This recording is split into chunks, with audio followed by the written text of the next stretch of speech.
नमस्कार, आज है 5 दिसंबर। मैं हूं मीनम और चलिए स्टार्ट करते हैं हमारा आज का सेशन। हमारा पहला क्वेश्चन है, Roshni Nadar tops Kotak wealth Hurun wealthy women list 2020। She is the chairperson of dash. Roshni Nadar, ये रोशनी नादर है, शायद स्पेलिंग मिस्टेक हो गई है। कोटक हेल्थ हुरून धनी महिलाओं की सूची 2020 में सबसे ऊपर है। वह डैश की अध्यक्षा हैं। हमारे ऑप्शन है HCL, TCS, Biocon, none of the above. ये रोशनी नादर है। इस क्वेश्चन की बात करी जाए तो इसका जो सही ऑप्शन है या सही उत्तर है वो है आपका HCL टेक्नोलॉजीज। ये HCL टेक्नोलॉजीज की चेयरपर्सन है राइट नाउ। इसके अलावा आपकी जो इनके बाद जो अन्य महिलाएं हैं जिन्होंने इस लिस्ट में टॉप किया है, जो सेकंड स्टैंड मिला है वो मिला है किरण मजूमदार शॉ को। किरण मजूमदार शॉ जो कि बायोकॉइन से हैं, ठीक है, ये बायोकॉइन से हैं। इसके अलावा लीना गांधी तिवारी, ये USV से हैं, तो इन्हें सेकंड स्थान मिला है और लीना गांधी तिवारी को तीसरा स्थान प्राप्त हुआ है इस लिस्ट में। और कोटक वेल्थ हुरून जो आपकी जो लिस्ट है, ये कोटक महिंद्रा बैंक का एक अंग है, एक डिवीजन है, हुरून इंडिया और कोटक महिंद्रा बैंक का। इसके अलावा TCS की अगर हम बात करें तो अभी जो इसके फाउंडर थे उनका देहांत हुआ था, फकीर चंद कोहली का, ठीक है। आते हैं हमारे अगले प्रश्न पे। Which company has topped the 2020 Fortune 500 list of Indian companies release. किस कंपनी ने भारतीय कंपनियों की 2020 फॉर्च्यून 500 सूची की शीर्ष स्थान प्राप्त किया है। हमारे ऑप्शन है Reliance India limited, Indian oil corporation, oil and natural gas corporation या फिर नन ऑफ द अबव। इस क्वेश्चन की बात करें, इसका तो सही उत्तर है वो है आपका A option, which is Reliance industries, ठीक है। इसके बाद जो सेकंड स्थान प्राप्त हुआ है वो हुआ है आपका इंडियन ऑयल कॉरपोरेशन को। तीसरा स्थान प्राप्त हुआ है SBI को, माफ़ कीजिएगा, तीसरा स्थान प्राप्त हुआ है आपका ऑयल एंड नेचुरल गैस को और चौथा स्थान प्राप्त हुआ है आपका SBI को, ठीक है। और आपकी ये जो फॉर्च्यून इंडिया की ये जो लिस्ट है फॉर्च्यून इंडिया द्वारा घोषित की गई है, जो कि कोलकाता बेस्ड आपका जो RP संजीव गोयनका ग्रुप है उसके अंडर है। RP Sanjeev Goenka group.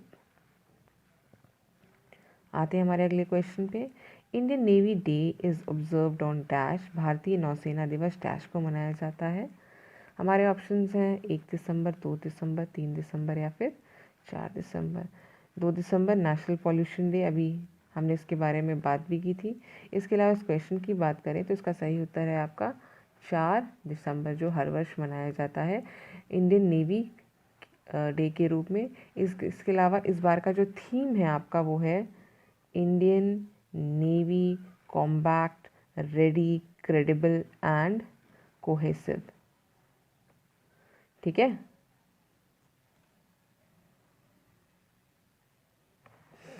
इसके अलावा अगर हम इस दिन की बात करें तो ये मार्क करता है इंडो पाक वॉर 1971 में, जो इंडो पाक वॉर है जिसके तहत जो इंडियन नेवी ने ऑपरेशन ट्राइडेंट, ठीक है, ऑपरेशन ट्राइडेंट को सक्सेसफुली कंडक्ट किया था, इसके उपलक्ष्य में ये आपका दिन मनाया जाता है।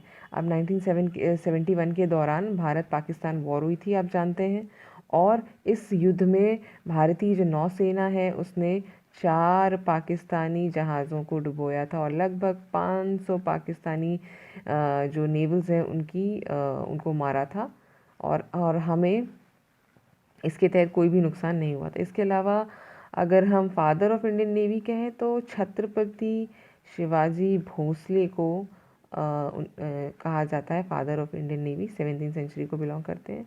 बाकी हमारे जो नेवल स्टाफ है उनका नाम है एडमिरल करमबीर सिंह, ठीक है। और हमारा जो इंडियन नेवी है 1950 में इसका गठन हुआ था। आते हैं हमारे अगले क्वेश्चन पे। Who among the following has been appointed as the new chairperson of national dairy development board. निम्नलिखित में से किसे राष्ट्रीय डेयरी विकास बोर्ड के नए अध्यक्ष के रूप में नियुक्त किया गया है। ऑप्शन हैं दिलीप रथ, वर्षा जोशी या फिर राजीव चौधरी। इसकी अगर हम बात करें तो इसका सही उत्तर है आपका वर्षा जोशी, जो रिप्लेस करेंगी किसको, दिलीप रथ को, और ये अपना कार्यभार 1 दिसंबर से इनका कार्यभार ये संभाल लेंगी। आते हैं हमारे अगले क्वेश्चन पे। Who among the following has been appointed as a secretary general of Lok Sabha? निम्नलिखित में से किसे लोकसभा के महासचिव के रूप में चुना गया है? हमारे ऑप्शंस हैं ओम बिरला, दूसरा ऑप्शन है नरेंद्र सिंह तोमर, तीसरा है उत्पल कुमार सिंह। बी ऑप्शन नरेंद्र सिंह तोमर की बात करें तो ये हमारे एग्रीकल्चर मिनिस्टर है, राइट नाउ काफ़ी न्यूज़ में चल रहे हैं because of farmers revolt. Om Birla की बात करें तो ये लोकसभा के स्पीकर हैं और इन्होंने ही अपॉइंटमेंट किया है उत्पल कुमार सिंह को as secretary general of Lok Sabha, और ये रिप्लेस करेंगे किसको? स्नेह लता श्रीवास्तव को। ठीक है, आते हैं हमारे अगले क्वेश्चन पे। हमारा अगला क्वेश्चन कहता है recently which country announced over 100 impact high impact projects for which country? Recently India announce over high impact projects for which country? हाल ही में भारत ने किस देश के लिए 100 से अधिक उच्च प्रभाव वाली परियोजनाओं को घोषणा की है? हमारे जो ऑप्शन है नेपाल है, अफगानिस्तान है, श्रीलंका या फिर नन ऑफ द अबव। इसकी अगर हम बात करें तो इसका सही उत्तर है अफगानिस्तान। अफगानिस्तान में भी सेतु डैम की कंस्ट्रक्शन की भी बात हुई। अशरफ घनी है प्रेसिडेंट वहाँ पे। इसके अलावा इसकी अगर हम बात करें तो ये आपका जो कॉन्फ्रेंस है 2020 अफगानिस्तान कॉन्फ्रेंस हुई थी कहाँ? जेनेवा में। वहाँ पे ये अनाउंसमेंट किया गया था जिसके तहत 100 हाई इम्पैक्ट प्रोजेक्ट्स अफगानिस्तान में अनाउंस किए गए थे भारत द्वारा। आते हैं हमारे अगले क्वेश्चन पे। Pilibhit tiger reserve gets global award for doubling tiger population, it is situated in which state? Pilibhit tiger reserve को बाघों की आबादी को दुगना करने के लिए वैश्विक पुरस्कार मिला है। ये किस राज्य में स्थित है? उत्तराखंड, उत्तर प्रदेश, गुजरात या नन ऑफ द अबव? इसकी अगर हम बात करें तो ये आपका उत्तर प्रदेश में स्थित है पीलीभीत, और इसने तय समय से पहले ये जो बाघों की संख्या है उनको दुगना कर लिया है और इसके तहत इनको TX2 अवार्ड से सम्मानित किया गया है उत्तर प्रदेश फॉरेस्ट डिपार्टमेंट को और आपका पीलीभीत टाइगर रिजर्व को। आते हैं हमारे अगले प्रश्न पे। India has set N ambitious target of having 175 gigawatt of renewable energy by which year? Bharat ने किस वर्ष तक 175 गीगावाट नवीकरणीय ऊर्जा होने का महत्वाकांक्षी लक्ष्य निर्धारित किया है? ऑप्शन है 2020, 21, 22 या फिर 23। इस क्वेश्चन की बात करें तो जो 175 गीगावाट का लक्ष्य है वो आपका 2022 तक निर्धारित किया गया है और जो आपका 450 गीगावाट वाला है वो 2030 तक निर्धारित किया गया है भारत के द्वारा ये लक्ष्य अटेन करना। इसके अलावा आप जानते ही हैं हाल ही में आपका तीसरा जो ग्लोबल रीन्यूएबल एनर्जी इवेंट हो रहा था जिसे हम री इन्वेस्ट 2020 भी कहेंगे। ठीक है, और इसके प्रधानमंत्री मोदी ने इसका इनॉग्रेशन किया था। इसे री इन्वेस्ट 2020 भी कहेंगे। ठीक है, और इसे प्रधानमंत्री मोदी ने इनॉग्रेट किया था और इससे पहले ये 2015 और 2018 में हो चुका है। आते हैं हमारे अगले क्वेश्चन पे। Who among the following has been appointed as a new engineer in chief और इंडियन आर्मी? निम्नलिखित में से किसे भारतीय सेना के नए इंजीनियर इन चीफ के रूप में नियुक्त किया गया है? लेफ्टिनेंट जनरल हरपाल सिंह, राजीव चौधरी, करमबीर सिंह या फिर नन ऑफ द अबव? इसकी अगर हम बात करें तो करमबीर सिंह हमारे नेवल चीफ हैं। ठीक है, और अगर हम इस क्वेश्चन की बात करें तो इसका सही उत्तर है लेफ्टिनेंट जनरल हरपाल सिंह जिन्हें नए चीफ इंजीनियर के रूप में अपॉइंट किया गया है। फ़िलहाल वो DG थे किसके? BRO के, जिसे हम बॉर्डर रोड ऑर्गेनाइजेशन भी कहेंगे, और इनकी नियुक्ति हो गई है एज इंजीनियर इन चीफ और इनका स्थान ले लेंगे कौन? राजीव चौधरी। तो राजीव चौधरी कौन बन जाएंगे? आपके नए BRO के DG। ठीक है, नए BRO के DG कौन बन जाएंगे? राजीव चौधरी, और ये एक तारीख से ये अपॉइंटमेंट लागू हो जाएगा।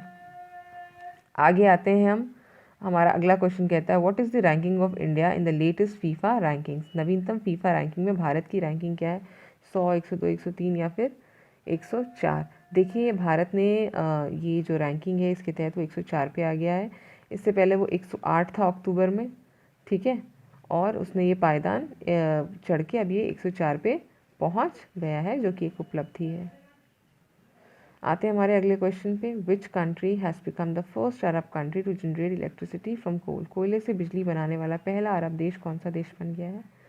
इसकी अगर हम बात करें तो इसका सही आंसर है यूएई, यूनाइटेड अरब एमिराट्स। ठीक है, और इसके तहत आपका जो आसियान है वो जो कि दुबई में सेटअप होगा। ठीक है, कितनी का कॉस्ट पे? 3.4 बिलियन यूएसडी कॉस्ट पे। ठीक है, तो ये जो आपका कोल प्लांट है आसियान, ये दुबई में होगा इतनी कॉस्ट पे, और ये पहला इलेक्ट्रिसिटी जनरेट करने वाला प्लांट बन जाएगा फ्रॉम कोल किसी भी अरब नेशन में। आगे अगर हम बढ़ें तो हमारा अगला क्वेश्चन कहता है which country has topped in the biannual world wide cost of living report of the world's most expensive cities in 2020? किस देश ने द्विवार्षिक 2020 में दुनिया के सबसे महंगे शहरों की world wide cost of living की रिपोर्ट में टॉप किया है? ऑप्शन है हांगकांग, पेरिस, ज्यूरिख। ठीक है, इस क्वेश्चन की अगर हम बात करें तो ये जो आपका ये रिलीज़ करता है, ये करता है कौन? EIU, जिसे हम इकोनॉमिस्ट इंटेलिजेंस यूनिट कहते हैं। ये report world wide cost of living की रिपोर्ट करता है जारी।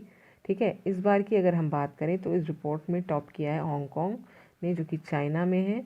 इसके अलावा दूसरा स्थान प्राप्त हुआ है फ्रांस को, माफ़ कीजिएगा पेरिस को, जो कि फ्रांस में है, और तीसरा स्थान प्राप्त हुआ है ज्यूरिख, जो कि स्विट्ज़रलैंड में है। ठीक है, तो माफ़ कीजिएगा, ये तीनों ही आपके जो शहर हैं, इन तीनों को ही इसमें प्रथम स्थान प्राप्त हुआ। आपका जो इसका सही आंसर होगा वो ऑल होगा। ठीक है, मैंने शायद ऑप्शंस नहीं देखे थे।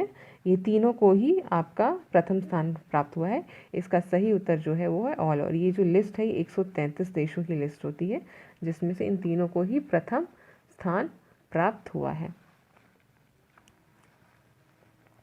आते हैं हमारे अगले क्वेश्चन पे। Which company fabricate biggest ever cryogenic propellant tank for ISRO? ISRO के लिए सबसे बड़ी क्रायोजेनिक प्रणोदक टैंक कौन सी कंपनी बनाती है? Madras radiators and pressing, Hindustan aeronauticals limited, Larsen and turbo, या फिर नन ऑफ द अबव?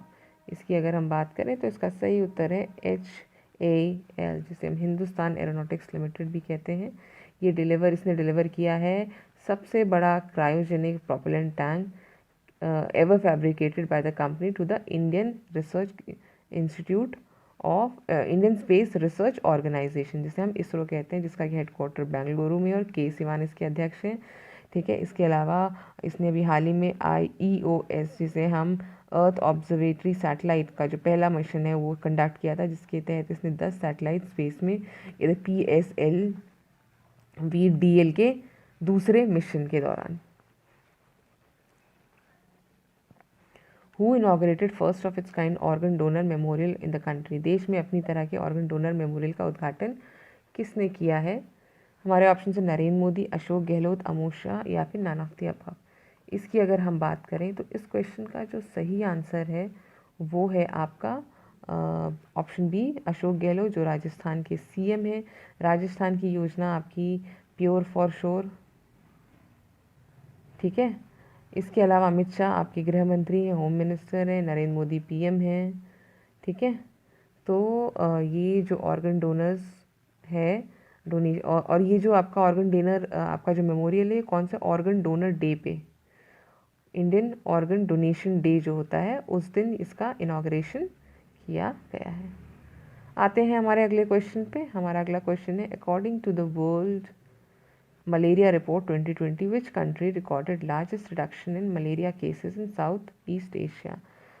विश्व मलेरिया रिपोर्ट 2020 के अनुसार किस देश ने दक्षिण पूर्व एशियाई में मलेरिया के मामलों को सबसे बड़ी कमी दर्ज की है? हमारे ऑप्शन हैं इंडिया, जापान, पाकिस्तान, श्रीलंका। इसकी अगर हम बात करें तो WHO द्वारा ये घोषणा की गई है, जिसके तहत आपका जो भारत है इसने बहुत कमी दर्ज की है। भारत में बहुत केसेस होते थे मलेरिया के। हाइड्रोक्सीक्लोरोक्वीन आपको पता होगा, ये दवाई दी जाती है, और अभी कोविड महामारी के दौरान भारत ने ये दवाई कई देशों को दी है। जिसमें US है, आपका UK है, आपका ब्राज़ील है, और कई देशों को ये दवाई प्रदान की है। तो इसके तहत हमने रिकॉर्ड कमी दर्ज कराई है। ठीक है, तो ये था हमारा आज का सेशन। आई होप आपको ये पसंद आया होगा। मुझसे जुड़ने के लिए आप मुझे ज्वाइन कर सकते हैं on my channel Meenam Singh official. इसके अलावा हमारे चैनल को लाइक और सब्सक्राइब कीजिए। धन्यवाद।